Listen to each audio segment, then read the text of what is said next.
Boa tarde, crianças. Boa tarde, família. Tudo bem com vocês? Hoje, quarta-feira, 9 de dezembro de 2020, teremos aula de ciências e estudaremos as mudanças de estado físico da água. A água é a única substância do planeta encontrada naturalmente nos três estados físicos: sólido, líquido e vapor. No dia a dia, a água pode mudar de estado físico de acordo com a mudança de temperatura. Além da água, todas as outras substâncias podem mudar seu estado físico. Para isso, elas precisam atingir o seu ponto de fusão ou de ebulição. Vamos conhecer agora por quais mudanças de estado físico a água pode passar e o nome de cada uma delas. Se a água está no estado sólido, na forma de gelo, e é colocada em um local onde a temperatura está acima de 0 grau, ela entra num processo de fusão, ou seja, o gelo derrete e a água se torna líquida. A fusão ela é percebida claramente no derretimento das geleiras em função das mudanças climáticas que estão ocorrendo. Se essa água líquida continua recebendo calor, a temperatura vai aumentando e ela entra num processo de vaporização, ou seja, passa de líquida para o estado de vapor. Quando a vaporização é lenta, como quando colocamos uma toalha para secar no varal, chamamos de evaporação. Se o processo for mais rápido, como quando colocamos a água para ferver numa chaleira, chamamos de ebulição. E se o processo for instantâneo, chamamos de calefação. Mas lembre-se, o nome da mudança de líquido para vapor é vaporização. Já a água no estado de vapor, se tiver a temperatura diminuída, sofre a condensação, ou seja, ela passa de vapor para líquida. Essa situação acontece naturalmente na formação das chuvas, ou quando deixamos a tampa numa panela que está cozinhando. Ao levantá-la, notamos que na parte de dentro o vapor da comida já condensou e se tornou líquido, deixando a tampa toda molhada por dentro. Quando a água líquida encontra temperaturas muito baixas, menores que zero, ela entra num processo de solidificação e congela, se torna gelo. Vemos isso quando colocamos a forminha com água no congelador. Em algumas horas o gelo está formado. Podemos notar que a água congela de fora para dentro, ou seja, conforme a água vai atingindo 0 grau, ela vai solidificando. E temos um processo mais incomum de acontecer, que é a sublimação, quando a água passa de vapor para sólido muito rapidamente. Para que isso aconteça, a temperatura tem que ser muito baixa e instantânea. Esse fenômeno é observado na formação da neve. Com isso, a gente pode perceber que a temperatura é um fator determinante nas mudanças de estado físico. Em algumas situações, como a formação da chuva, da neve ou do granizo, essa mudança de temperatura é natural. Porém, em algumas situações, ela tem a interferência humana.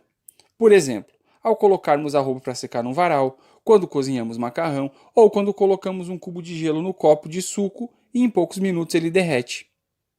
Bom, depois disso tudo, vamos ao desafio?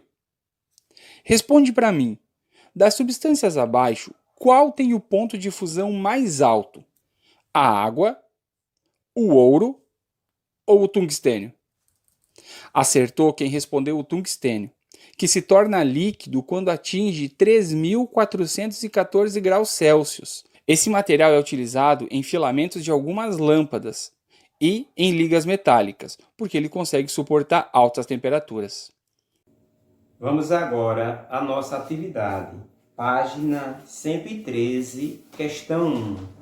As setas na ilustração mostram a mudança da água de um estado físico para outro. Escreva o nome de cada mudança de estado físico, bem como o que ocorreu em cada etapa, conforme a indicação do número. Então, irei explicar o número 1. Fusão. A água passa do estado sólido para o líquido. O restante é com vocês. Questão 2. Ligue cada situação à mudança de estado físico que ocorrerá. Ferver água. Então, ocorre a vaporização. Colocar forma com água no congelador. Ocorreu aí solidificação. Colocar gelo em um copo com suco. Fusão. Página 114, questão 3. Leia o texto e faça o que se pede. Vimos que aquecer ou resfriar a água pode causar mudança de estado físico, que pode ser reversível. Por exemplo, a água líquida que virou gelo, ao ser resfriada, pode voltar ao estado líquido quando for aquecida. Porém, isso não ocorre para todas as substâncias, pois algumas mudanças não podem ser revertidas. Item A.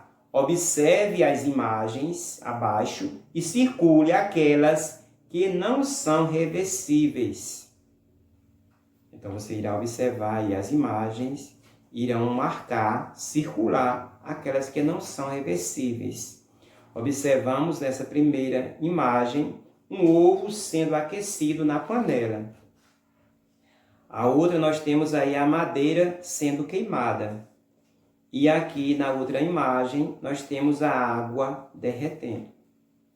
No item B, explique por que você decidiu circular essas imagens. É com vocês. Questão 4, leia o texto. Manuela estava em um piquenique com sua família em um parque. Ela derramou um pouco de água na toalha de mesa que eles estenderam no chão.